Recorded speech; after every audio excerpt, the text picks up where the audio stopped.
पैठणी म्हणजे प्रत्येक स्त्रीला हवा हवासा वाटणारा मोरपंखी पिसारा. सुजित हॉस्पिटलमधून घरी येतो. ते गावात भाड्याच्या खोलीत राहत असतात. बंगल्यातून स्मिताताई सुजित आल्याचं पाहतात. त्या सुजितला भेटायला यायचं इंद्रायणीला सांगतात. पूर्ण बरा होण्या अगोदरच सुजित घर बसल्या पुष्पगुच्छ बनवायला सुरुवात करतो. त्या घरी येतात. त्या इंद्रायणीच्या हातात फॉल बिडिंग व ब्लाऊज शिवण्यासाठी एक पैठणी देतात. इंद्रायणीला पैठणी खूप आवडते. शेजारीने त्यांना सांगते ती बाई खूप खाष्ट आहे, कामाशिवाय येणार नाही. एवढ्याशा चुकीसाठी तिने शेजारच्यांना कामावरून काढून टाकलं. इंद्रायणी तिच्या बरोबर फॉल आणायला जाते. रात्री मशीन मध्ये तेल घालून ती काम करायला सुरुवात करते. सुजित फुलवाला असतो. तो तिला सांगतो आपल्या दुकाना शेजारी एक गाळा घेऊ, तूही तुझं काम सुरू कर. ती त्याला विचारते त्याचं भाडं कोण भरणार. हॉस्पिटलच्या खर्चामुळे त्यांचं घराचं भाडं थकलेलं असतं. तो तिला म्हणतो खूप पैसे पाहिजे होते ना आपल्याकडे, काय काय हवं होतं असं वाटतं तुला. ती त्याला सांगते 2-4 दागिने, गाडी, मोठा बंगला. म्हणजे स्मिताताई बंगल्यातून हात दाखवतात ना, अगदी तसा दाखवावा असा वाटतो. आणि अशी एखादी तरी पैठणी घ्यावीशी वाटते. पण नशीब लागतं अशी पैठणी मिळायला. आपल्याला हात लावायला मिळाली आहे हेच खूप आहे. तो तिला विचारतो तुला खूप आवडली आहे ना पैठणी. ती म्हणते आवडून काय फायदा, 2 फॉल लावू. तो तिला पैठणी नेस म्हणतो. ती तयार नसते. ती म्हणते लोक आपल्याला इतक्या विश्वासाने देतात, ते काय नेसून बघायला. मी नाही नेसणार दुसऱ्यांची साडी. एवढंच असेल तर तुम्ही घेऊन द्या अशी पैठणी. तो म्हणतो नाही घेऊन देऊ शकत, मी एक साधा फुलवाला. महिन्याच्या शेवटी 1000-2000 बँकेत पडतात. आपल्या मुलाचं शिक्षण, त्यातून आपले आजार, अपघात. शेवटी नवऱ्याच्या विनंतीला मान देऊन ती साडी नेसण्याचा निर्णय घेते. साडी नेसून ती नवऱ्यापुढे येते. ते जवळ येतात तेव्हा सू लागली म्हणत श्री उठतो. सूला जाऊन आल्यावर तो फटाक्यांचा हट्ट धरतो. ती त्याला फटके देईन म्हणते. तो रागाने तिच्याकडे बॉल टाकतो. बॉल लागू नये म्हणून ती मागे जाते. तिथे ठेवलेली तेलाची बाटली धक्का लागून खाली पडते. तेलाचे डाग पैठणीवर पडतात. खरी भीती आत्ता वाढते.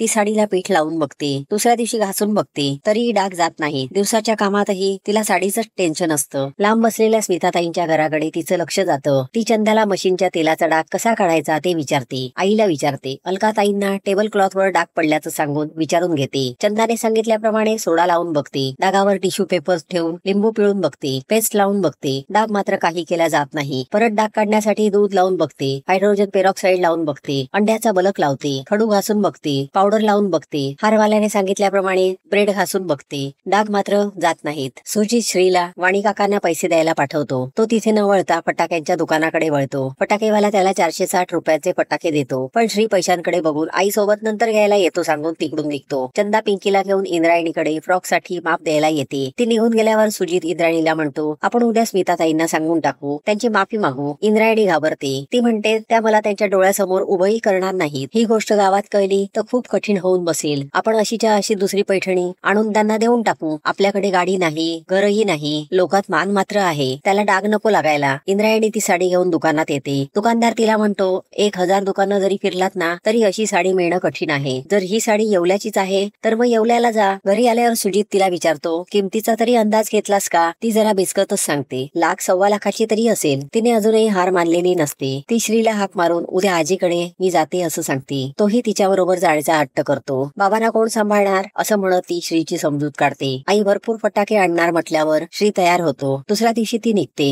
एसटीत तिला वाईट स्वप्न पडतं. कंडक्टरच्या हाकेने ती जागी होते. ती फोन करून सुजितची चौकशी करते. ती येवल्यात पोचते. इथे सुजित चंदाच्या नवऱ्याकडून 5,000 रुपये उधार घेतो. इंद्रायणी साडीसाठी दुकानं पालथी घालते. एका गृहस्थांना पैठणी साडीचं दुकान विचारते. सुजित सोन्याची चेन बांगड्या विकून पैसे घेतो. शेवटी येवला पर्यटन केंद्रात ती येते. पैठणी दाखवल्यावर तिला कळतं की ही पैठणी याच केंद्रात तयार झाली आहे. अशा 3 साड्या तयार केल्या होत्या. त्या सगळ्या विकल्या गेल्या. ती त्यांना त्या कोणाला विकल्या त्यांचं नाव व पत्ता द्यायची रिक्वेस्ट करते. आणि जर अशीच्या अशी नाही मिळाली तर अशीच्या अशी बनवून द्याल का असं विचारते. त्या तिला म्हणतात बनवून देऊ शकतो, कधीपर्यंत हवी आहे तुला. ती त्यांना 7-8 दिवसात तरी लागेल म्हणून सांगते. त्या तिला चल माझ्याबरोबर म्हणतात. तिला फॅक्टरीत घेऊन येतात. तिला म्हणतात या मागावर आयुष्य विणल्यासारखी एकेका धाग्यातून विणली जाते पैठणी. रोज मान मोडेपर्यंत, डोळे दुखेपर्यंत काम करतो हा कलाकार. आईच्या पोटातल्या बाळासारखी रोज थोडी थोडी आकार घेते ही पैठणी. म्हणूनच काळजाला भिडते. लवकरात लवकर कशी होईल, 9 महिने आणि खूप पैसा. इतकं ऐकल्यावर इंद्रायणीच्या डोळ्यात पाणी येतं. त्या विचारतात काय झालं. तेव्हा ती त्यांना नक्की काय घडलं ते सांगते. सुजित मित्राकडे पैसे मागायला येतो. 4 तास वाट बघूनही रघु आलेला नसतो. त्याच्याबरोबर आलेल्या श्रीने चला ना बाबाची रट लावलेली असते. रघु त्याचा फोनही उचलत नसतो. शेवटी वाट बघून तो निघतो. रघु घरातूनच बाहेर येतो. तो बायकोला म्हणतो लई चिवट आहे, बरं झालं गेला तो. माझ्याकडे पैसे मागायला आला होता. मैत्रीत व्यवहार करून फसलो मी. आपण मदत करतो, दोस्ती निभावतो, पण हे दोस्तीतच ठासतात आपली. त्याचं हे सगळं बोलणं सुजित ऐकतो. तो पडलेली चावी घ्यायला आलेला असतो. तो रघुला म्हणतो द्यायचे नव्हते पैसे तर तसं सांगायचं होतं. 4 तास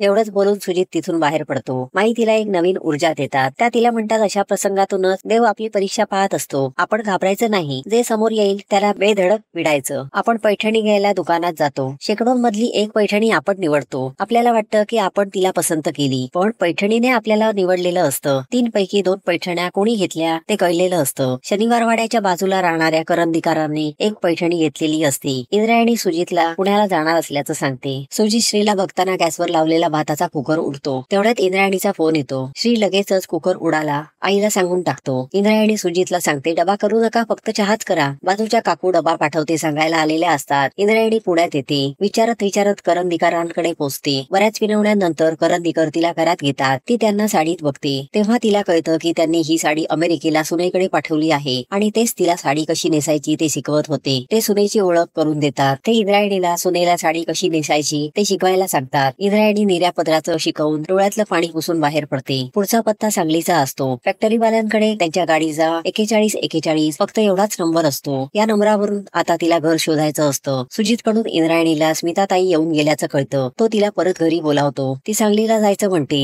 सांगलीला जायच्या एसटीत तिच्या बाजूला बसलेला माणूस तिला मुद्दाम धक्के मारत असतो. 2दा-3दा समजावून सुद्धा तो सारखा तिच्या अंगावर पडत असतो. शेवटी उठून ती लेडी कंडक्टरला सांगते. कंडक्टर तिला म्हणते, त्रास तुला होतोय ना, मग तू बोल. लेडी कंडक्टरला तिच्या घरातल्या अडचणींमुळे तान्ह्या बाळाबरोबर प्रवास करावा लागतो. इंद्रायणीला याची कमाल वाटते. तेव्हा कंडक्टर तिला म्हणते, प्रत्येकाच्या आयुष्यात अडचणी येतात, मग मदतीला कोण येणार प्रत्येक वेळी? मग आपणच खम करायचं आणि पुढे चालायचं, नाहीतर मग हे असं आपली जागा सोडून उभं राहावं लागतं. इंद्रायणीला तिचं बोलणं पटतं. ती परत आपल्या जागेवर बसते. बांगडीची सेफ्टी पिन काढून त्याला टोचते. 4 वेळा सांगून तुम्हाला कळलं नाही. तिच्या मदतीला आता कंडक्टर सुद्धा उभी राहते. दिवसभर फटाक्यांच्या दुकानात बसून रात्री श्री फटाक्यांची बॅग घेऊन घरी येतो. त्याला फक्त त्यातले 2-3 फटाके वाजवायचे असतात. सुजित त्याला म्हणतो, आपण तुझ्यासाठी नंतर कधीतरी घेऊ फटाके. दुसऱ्या दिवशी श्री फटाकेवाल्याला त्याचे फटाके देऊन टाकतो. फटाकेवाला त्याला फटाक्याचा बॉक्स खुशीने देतो, पण श्री फुकटचं न घेता आईला घेऊन येतो, मग घेतो फटाके असं म्हणून तिकडून निघून जातो. इथे इंद्रायणी सांगली डेपोत बसलेली असते. तिथे गाडीचा नंबर 4141 यांचं घर कुठे आहे ते समजतं. ती सकाळी तिथे पोहोचते. ती अक्कासाहेबांना सगळी कहाणी सांगते, पण तिला त्या पैठणी न देता तिथून जायला सांगतात. कारण साधा रुमाल न देणाऱ्या त्यांच्या नवऱ्याने ही पैठणी त्यांच्याकरता घेतलेली असते. इथे गावात सुजित फुलांचं भाड्याचं दुकान मालकाला रिकामी करून देतो. मालक त्याला डिपॉझिटचे पैसे परत करतो. इंद्रायणी अक्कासाहेबांचा पिच्छा सोडत नाही. त्या जिथे जातील तिथे ती पैठणीसाठी त्यांच्या पाठीमागे जाते. रात्री घराबाहेर जाऊन उभी राहते. शेवटी अक्कासाहेब तिला घरात घेतात. त्या तिला पैठणी द्यायचं कबूल करतात. सखू आतून पैठणीचा बॉक्स आणून देते. पैठणी बघितल्यावर इंद्रायणी म्हणते, ही ती पैठणी नाही. ती स्वतःकडची पैठणी त्यांना दाखवते. त्या दिवाणजींना बोलावून घेतात. त्या विचारतात, साहेबांनी येवल्याहून किती पैठण्या घेतल्या? 2 पैठण्या घेतल्याचं ते कबूल करतात. एक तुमच्यासाठी व एक शिलासाठी. साहेब शिलाच्या रंगमहालात असतात. इंद्रायणी दिवाणजींना शिलाचा पत्ता विचारते. ती शिलाला भेटून पैठणीबद्दल सांगते. शिला तिला म्हणते, त्या साहेबाचं पोटात असलेलं मूल पाडलं म्हणून त्याने पैठणी दिली. तू काय देणार? ती सांगते, माझं काम तू करायचं आणि पैठणी घेऊन जायची. इंद्रायणी रिकाम्या हाताने परत जाते. हताश बसलेल्या इंद्रायणीला माईंचा फोन येतो. त्या तिला 4थी पैठणी कोकणात असल्याचं सांगतात. ती सुजितला फोन करून कोकणात निघाल्याचं सांगते. सुजित तिला समजावतो, हा वेडेपणा पुरे झाला, आता परत ये. उद्या आपल्याला त्यांना पैठणी द्यायची आहे. ती सुजितला सांगते, काहीतरी कारण काढून परवा देतो म्हणून सांगा. उद्याचा दिवस सांभाळून घ्या. ती कोल्हापूर मार्गे कोकणात पोहोचते. गंगा फर्मचं दुकान बंद असतं. ती त्यांच्या घराकडे येते. तिथे उभ्या असलेल्या काकांकडून तिला कळतं की त्यांच्या पत्नीचं आजच निधन झालं आहे. तिथे बघितल्यावर तिला आठवतं, येवल्यात भेटलेले हेच ते दाढीवाले गृहस्थ. इंद्रायणीची ही शेवटची संधी नियतीने तिच्याकडून काढून घेतलेली असते. त्या गृहस्थाने ती पैठणी त्याच्या पत्नीच्या कलेवर घातलेली असते. दुसऱ्या दिवशी इंद्रायणी घरी पोहोचते. सुजित तिची समजूत काढतो. स्मिताताई कालच इथून निघून गेल्या. त्यांचा ड्रायव्हर पैठणी घेण्यासाठी थांबलाय. त्याच्या बरोबर पाठवून देतो पैठणी. स्मिताताईंना फोन करून सांगूया, म्हणजे पैठणी हातात पडण्या अगोदरच त्यांना ठाऊक असेल की पैठणी खराब झाली आहे ते. सुजित पैठणी ड्रायव्हरला देतो. श्री तिच्या जवळ येतो. आज फटाके आणायचे ना? तो तिच्याकडून फटाके आणायचं कबूल करून घेतो. स्मिताताईंचा काही केल्या फोन लागत नाही, म्हणून सुजित, आम्हाला बोलायचं आहे तुमच्याशी, मेसेज टाकून ठेवतो. तेवढ्यात इंद्रायणी तिथे येऊन त्याला सांगते, आता इथे राहायला नको, दुसरीकडे जाऊन राहू. स्मिताताई गेल्यात त्या लग्नाला, गावातले असतील, चर्चा होईल. ती दारावरची पाटी काढून फेकून देते. ती त्याला म्हणते, मनूला 500 रुपयाचे फटाके घेऊन दिले नाहीत, वाटलं दुरात जातील, पण देव बघत होता. तो म्हणाला, घे 1.25 लाखाचा फटका, त्यात आणखी 500 रुपये गेले तरी चालतील, पण आपल्या पोरा नवराला आनंद झाला पाहिजे. सुजित तिला समजावतो, स्मिताताईंना भेटून सगळं खरं सांगून टाकू. जर न सांगता गेलो तर त्यांना काय वाटेल? त्या आपल्या मागे आपल्याबद्दल चांगलं बोलतील का? सुजित, इंद्रायणी स्मिताताईंना भेटायला जातात. त्या त्यांना सांगतात, ती पैठणी तुझ्याकडे राहिली असती तर फार बरं झालं असतं. माझ्याकडे आली आणि गेली. खरं तर लग्नातल्या धांदलीत मुलांचा धक्का लागून पैठणी पूर्णपणे खराब झाली. त्यावर हळद, कुंकू, चटणी, सांबार सगळ्याचेच डाग पडले. त्या त्यांना जाऊ दे, आता आपण सगळं विसरून जाऊया म्हणतात. इंद्रायणी त्यांना सांगते, ताई ती पैठणी तुमच्याकडे येण्याआधीच खराब झालेली होती. ती सगळी घटना त्यांना सांगते. याबद्दल ती माफी मागते. सुजित ती चूक आपल्या अंगावर घेतो. त्या त्यांना विचारतात, तुम्ही हे सगळं आता का सांगता? इंद्रायणी म्हणते, सांगितलं नसतं तर आम्हाला शांत झोप लागली नसती. आता मनावरचं ओझं उतरलंय, जरा हलकं वाटतंय. सुजित सांगतो, पैठणीची पूर्ण रक्कम आम्ही तुम्हाला देऊ. जमलेले 60,000 रुपये तो त्यांना देऊ करतो. उरलेले टप्प्याटप्प्याने देऊ म्हणतो. आम्ही दुसरीकडे राहायला जातोय. आमच्या मागे तुमच्या मनात आमच्याबद्दल वाईट नको यायला म्हणून आम्ही भेटायला आलो. इंद्रायणी म्हणते. स्मिताताई म्हणतात, तुमचं बोलून झालं असेल तर आता मी काय सांगते ते ऐका. पहिली गोष्ट, पैठणी तर खराब झाली, त्याला आता आपण काही करू शकत नाही, त्यामुळे विसरून जाऊया. दुसरी गोष्ट, खराब झालेल्या पैठणीचे तुम्ही 5,001 रुपये द्या. त्या म्हणतात, क्लब मधल्या लकी ड्रॉ मध्ये मला 5,000 रुपयाला ती मिळाली होती. तिसरी गोष्ट, या प्रसंगामुळे तुम्ही घर सोडायचं नाही. जर असं केलं तर मला शांत झोप कशी लागेल? चौथी गोष्ट, इथून पुढे माझ्या सगळ्या साड्यांना फॉल बिडिंग तूच करायचंस. फक्त एक अट आहे, साड्या आधी नेसून बघायच्या नाही. एवढं होऊ नये त्या तिला शाळेच्या गणवेशांचं कॉन्ट्रॅक्ट देतात. आनंदाने ते परत घरी येतात. ती पाठी परत लावते. ते श्रीला फटाके घेऊन देतात. स्मिताताईंची भाची मीना त्यांच्याकडे येऊन त्यांना म्हणते, मावशी तू खोटं का बोललीस? पैठणीवर डाग बघून तुझ्या डोळ्यात पाणी आलं होतं आणि तू काल्पनिक गोष्ट रचून का सांगितलीस? वरून तिला कामही दिलंस. त्या तिला म्हणतात, त्या माणसांकडे बघ, किती गोड, साधी, सरळ, पारदर्शी माणसं आहेत ती. जर मी त्यांच्या जागी असते तर मी सांगितलं असतं का? मी मनाला येईल तेव्हा तशी पैठणी घेऊ शकते, पण यांच्यासारखी माणसं मिळणं खूप अवघड आहे. म्हणूनच माणसाने जेवढं शक्य आहे तेवढं तरी चांगलं वागलं पाहिजे ना.